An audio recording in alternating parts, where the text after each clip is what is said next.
Okay, now we're going to look at a absolutely classic poem by William Blake.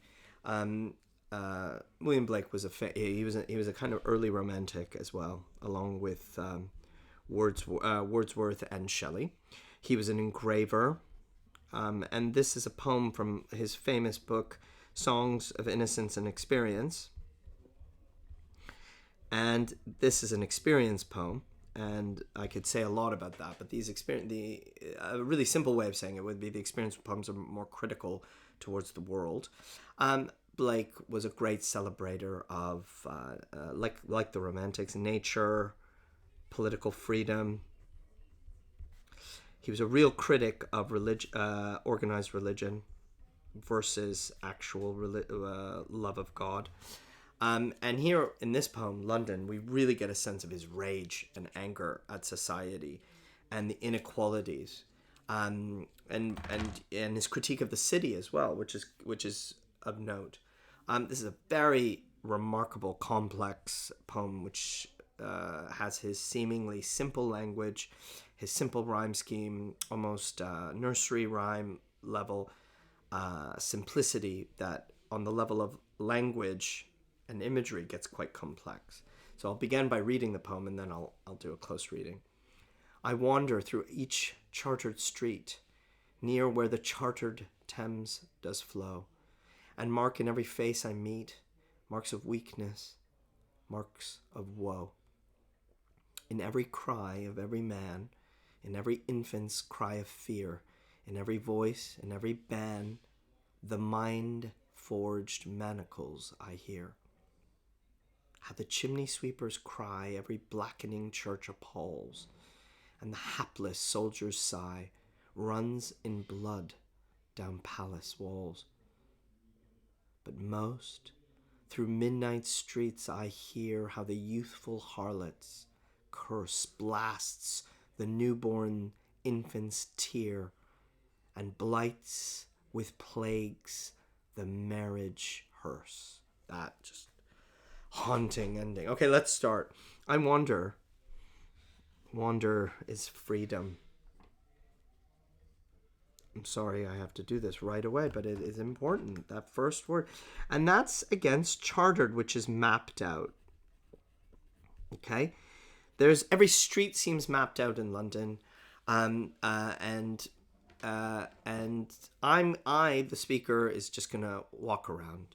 And this mapped out Thames also flows and is free. So we have this immediately tension between control and freedom just right away.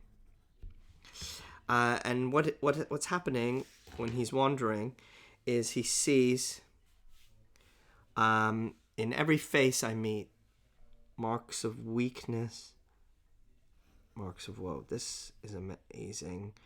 Weakness and woe. Weakness, woe, sadness. He sees it, by the way. This is by sight, I believe. Sadness, brokenness, maybe. Depression, defeat.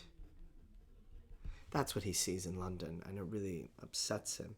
And now, in the voices of people, it's worth this repetition to really, really just, really bang on that this is everywhere. Everywhere he hears what? Crying, fear. He hears sadness,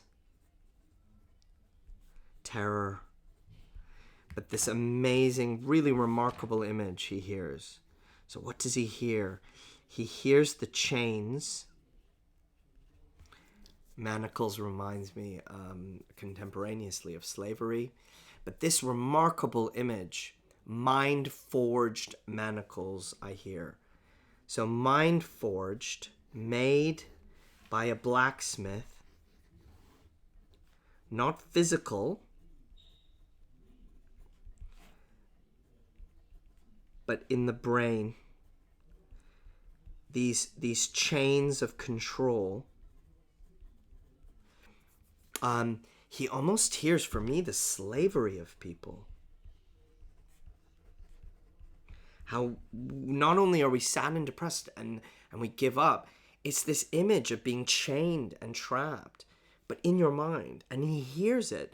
It's remarkable. Is he hearing it through the language they have, or is he having this hallucinatory vision of London, which is what I see? And we see that really in the next stanza. So Chimney Sweepers, he's written poems about this previously. These are little children. In the crying of these little children who do this work, this brutal labor of going up these chimneys and cleaning, every blackening church appalls. It is, it's a very interesting way of describing a church as blackening. It resonates with the image of the soot.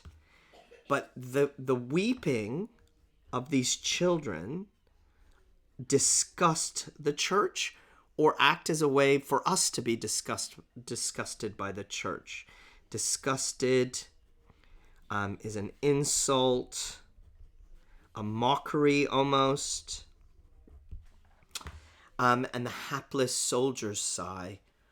This image is remarkable. So the soldiers, where the sweepers weeping kind of is a mockery of the church and disgusts us, the soldiers' cries are an image, a hallucinating image of blood dripping down, pouring,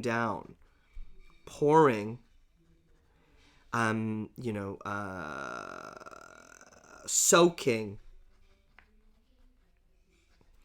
This image of the kings of palaces and castles soaked in the blood of soldiers, soaked in the blood of war, soaked in the inequality and brutality of London.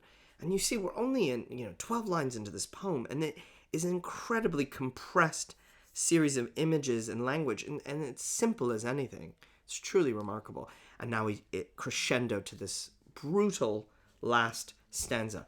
But the worst thing I see, it's like we've gone through a whole day of London too, because now it's midnight. We started in the early morning, it feels, and now it's midnight. And what do I hear at night? I hear the young prostitute curse. So we get this. I mean, it's so brutal, isn't it? Because prostitute, child, young. This highlights the unequal treatment, the innocence of the child.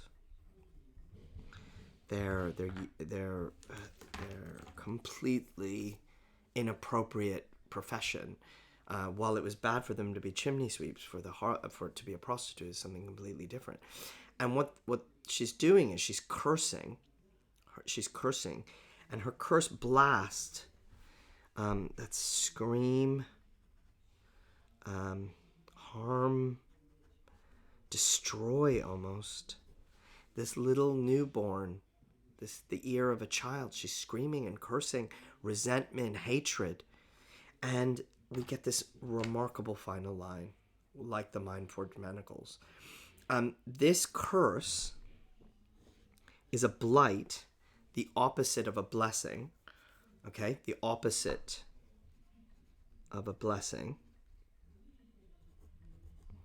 It blights with disease. That could be venereal disease, like sexual disease. I never thought of that. It could just be general metaphoric disease, like of society. And what does it do? It diseases. Now, marriages aren't in hearses. Hearses are for funerals. Marriages are in carriages.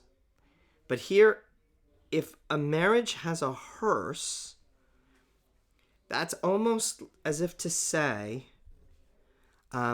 weddings are a kind of death. They lead to a death almost immediately.